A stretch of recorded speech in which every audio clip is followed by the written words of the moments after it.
Okay, we're on to item five then, which was a motion in my name in relation to what a pitch for Erin on Rivermount Championship. The response is very, very poor. They asked for a report, there's no report. It states that alternative options are being considered for such a facility, and a report will be issued in due course. Then I mentioned Kildonan, which wasn't mentioned obviously in the motion. So look, I appreciate Kildonan's being built, but we just had a presentation on how important sports is to the area, how many matches are called off, how we haven't got pitches, and this is something that okay, Friends Kildonan was done very quickly, but they should be kind of nearly in tandem or ready to go straight away afterwards. And I certainly don't know what actually happened to that.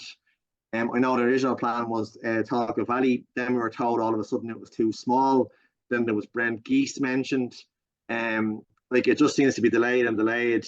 Now I know obviously Farnham is being looked at, but I'd appreciate now if I know Stephen's not here today, but that could be looked at a higher level because it's there's no report to that today. It doesn't give any real update, and I think the club urgently needs something, especially geographically. Obviously, the thing that's west, thing that's south, the both areas of high deprivation in parts, and I think that it needs to be looked at again to give it a bit more of a precedent. I'm going to let Anthony in there and then Bruce. Thanks, Chair. A couple of things, Keith. I know you said Kildonan Park got done relatively quickly, but if memory serves, John Fox told me they were looking at that for about 20 years. It's eventually it was done quickly. But the Ardens Oil thing, it's obviously a bugbear in mine because it was 2017, this was first pushed, and then it just went on the back burner. I specifically asked the question about the size and would it fit. I was told by the Fergus O'Carroll it was, yeah, twice I said it to me, sure, yeah, oh, of course it will. And then they come back, oh no, I don't think it'll fit. It's just a delaying tactic for me. It was in a budget, it was in the capital programme at one stage, then it was taken out.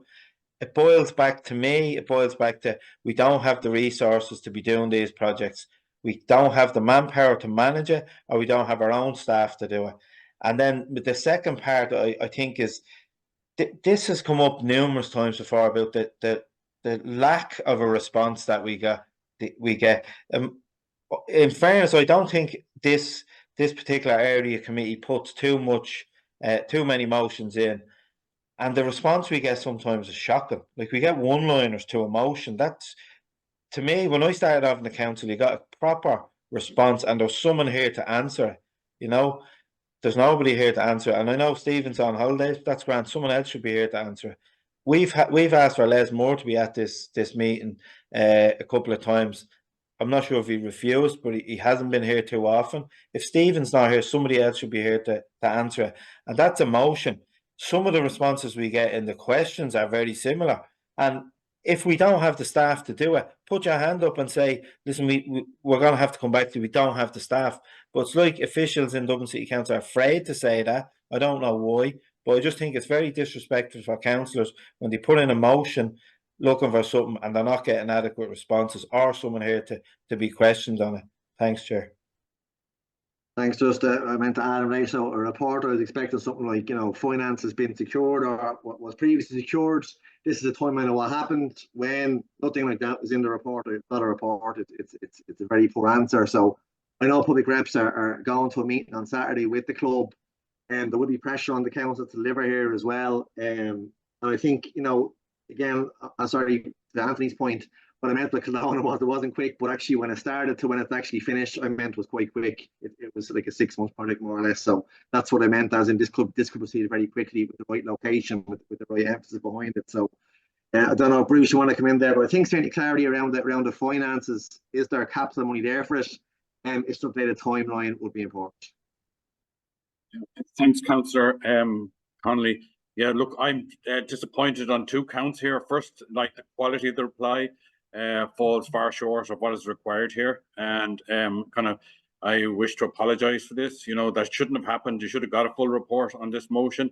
No, and Park should have provided. I'm also disappointed that that there isn't somebody here from Parks, to speak on the motion. I accept that someone's on holidays, but surely there must be some other official that can come here, because, as you say, there's there's not an extensive number of motions here. They're manageable. and they should be answered in full, in writing, and also in person when that response is required by councillors. I just want to give my commitment to making sure that councillors get a full response, both written and also in person, verbally, to council. And I'm going to pursue this with Parks, and we'll correct this in this instance, but just make sure that in all future cases that this doesn't arise, because it's disappointing and it's not the standard that the area office or myself wish to have it in this area. So yeah. Okay, thanks, Bruce. So I suppose we'll have a more detailed reply then, maybe in a few weeks or something. Is that what the plan? Well, Councillor, I would hope that you won't even have to wait that long, that we look for immediate written response, with the full report, and get that to yourself and to your colleagues as soon as we possibly can.